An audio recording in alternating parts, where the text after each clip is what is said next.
Sweet pulao మీఠా ఖానా prepare చేసుకోవడానికి first ఒక glass వరకు బాస్మతి రైస్ని 2 సార్లు కడిగి అరగంట పాటు నానబెట్టుకోవాలి. ఇప్పుడు ఒక గ్లాస్ రైస్కి ఒక గ్లాస్ బెల్లం చొప్పున తీసుకోవాలి. బెల్లాన్ని కరిగించుకొని పక్కన పెట్టుకోవాలి. ఇప్పుడు ఒక బౌల్ తీసుకొని అందులో 1:4 రేషియోలో వాటర్ వేసుకోవాలి. కొంచెం సాల్ట్ వేసుకొని రోలింగ్ బాయిల్ వచ్చేంత వరకు ఉడికించుకోవాలి. ఇప్పుడు ఇందులో కలర్ వేసుకోవాలి. Food colour, orange food colour వేసుకొని మనం ఆల్రెడీ నానబెట్టిన రైస్ వేసుకుని రైస్ని బాగా కుక్ చేసుకోవాలి. కుక్ చేసిన రైస్ని స్ట్రెయిన్ చేసుకోవాలి. ఇప్పుడు అదే బౌల్లో కొంచెం నెయ్యి వేసుకోవాలి. 4 టేబుల్ స్పూన్ల నెయ్యి వేసుకొని ఎండు కొబ్బరి, జీడిపప్పు, కిస్మిస్ వేసుకొని వేయించుకోవాలి. ఇప్పుడు అదే ప్యాన్లో మరొక టేబుల్ స్పూన్ వరకు నెయ్యి వేసుకుని 2 యాలకులు, 2 లవంగాలు, 2 దాల్చిన చెక్క వేసుకోవాలి.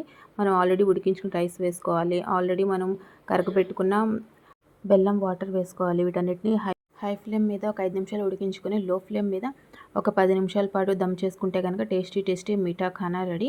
డ్రై ఫ్రూట్స్ వేసుకొని సర్వ్ చేసుకుంటే చాలా టేస్టీగా ఉంటుంది. Please follow Shannu's kitchen.